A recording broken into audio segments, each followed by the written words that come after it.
All right, another day in the shop here and really excited to tackle a new project. So if you watch this video here, you'll see that I installed the fuel pressure gauge into the C5 Corvette. Today, after finding out that the fuel pressure drops way too low at high RPMs and in boost, I am going to be installing the Hotwire kit here. Just got to remove the rear wheel, the front wheel, the fender liners, and run some wires. How hard can it be? So the first order of business is I got it jacked up. We're going to be working on this side. Sorry, I got the fan behind me, but I got the wheels off. I'm going to be taking this fender liner off here to be able to get to the fuel pump and stuff right in there. So let's remove this and get to the next spot. All right, so just seven 7mm bolts came out. But if you look back here, look at all this debris, tracked grime. I'm going to use this awesome opportunity to vacuum all of this stuff out. I mean, it is plastic, it shouldn't rust, but you know, just me knowing it's there, I want to clean up this too. So I just wanted to show you guys 7mm bolts, 7 of them, easy comes out. Here's my brake, cooler, everything else. So anyway, super easy so far. So let's hopefully this trend continues. Now that the fender liner's out, here's the filler neck for the fuel. And we got to remove this ground wire. Now I just use this Dremel. It's an attachment. And we're supposed to grind down the area around it. So that's what I did. And so far so easy, guys. This is going easy.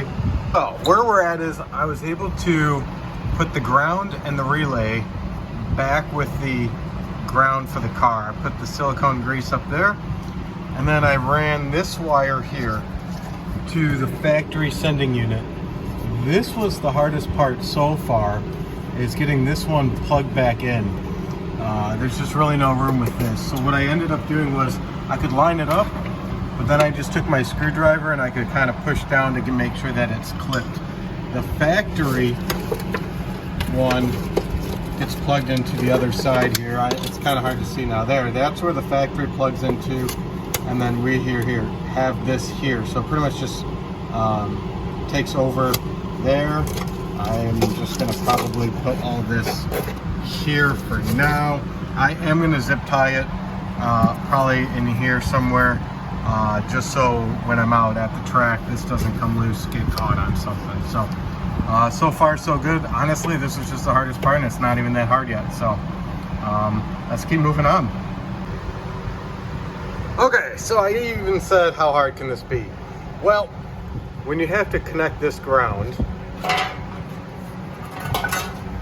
this whole shield is blocking everything. You probably saw that when I was hooking this up, and I said, hey, you know what, just use this big screwdriver and push it on. Well, when this little screw falls under here and you use a little coat hanger to try to fish it out, and it's not working, and you get out your magnet and it doesn't fit, what do? Well, I'm going to say remove this piece from the get-go. It's only 2 screws. It's this big 13mm, and I think this is a 10mm. Take those off and this slides right off. You have full access to this sending unit, which is amazing. And the fuel pump sits right back here after the sending unit. So I get to double check all my work and line things up how I want now.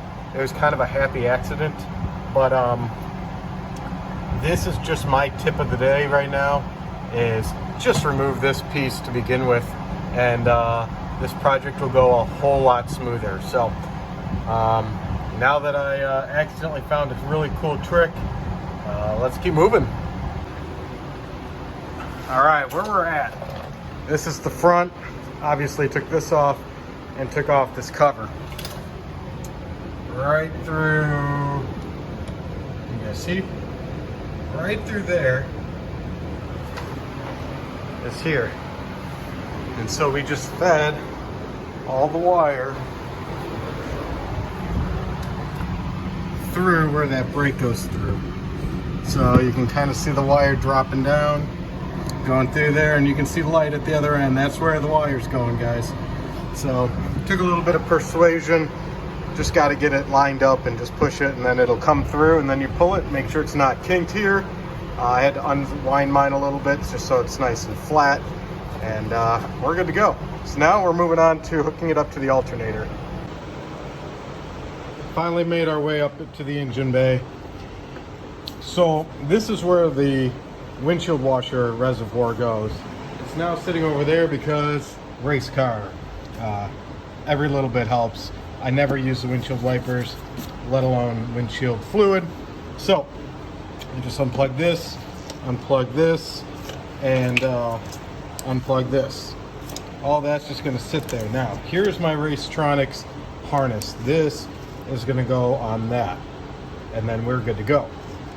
I already bolted down the fuse right here. This is a 10mm bolt. This is what held on the water windshield wiper fluid here, but you're supposed to use this bolt here. So you can use it with the tank. I just am taking it off just because I don't need it. So what we need to do is use a 15 and a 13mm wrench to loosen this up, to then be able to put this on and the boot back on. And then I got all this extra here that I'm gonna have to neatly put somewhere. So in the meantime, let me at least get this hooked up, and then I can figure out what to do with the excess. All right, so I got the harness hooked up there, hooked up here, put the boot back on. I just zip tied some of this. I mean, it's just, guys, it's not that bad. So I put that there. Coming back here, I took some of the extra, zip tied it up there, and remember the panel, the liner is going to go here. So we're doing good there. Next up, we got to start it, make sure it runs before I put all this back, because, you know, my luck, it will not start. I will have missed something. So yeah, let's see if it starts.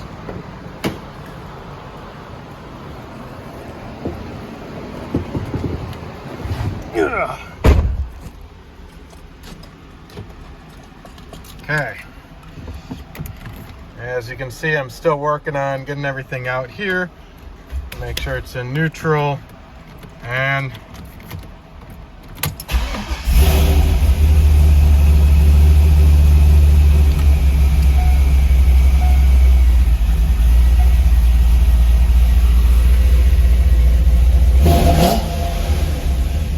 we're still running 68 psi. Everything's looking good. Next up, I just got to take it for a test drive and see kind of if it's going to lose psi when I get into the 5,000 to 6,500, and at about 5 psi it starts tanking. So anyway, this is good. It's running. It's awesome. Let me go take it for a drive. I'll fill you in on if this solved my issue. Okay, so took it for a ride. It's just so fun to ride it, drive it, and row through the gears. Just something old school about it I really like. But with that said, we just got done doing the Hotwire kit. I can't really say it helped a lot.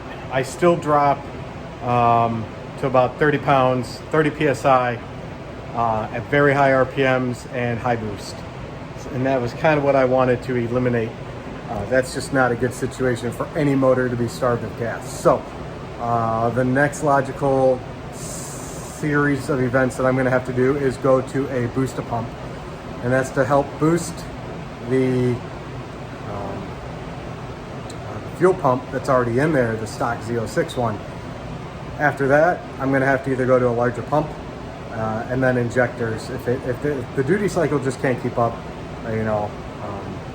then it's the injectors, and then I'm going to need a tune and all this other good stuff.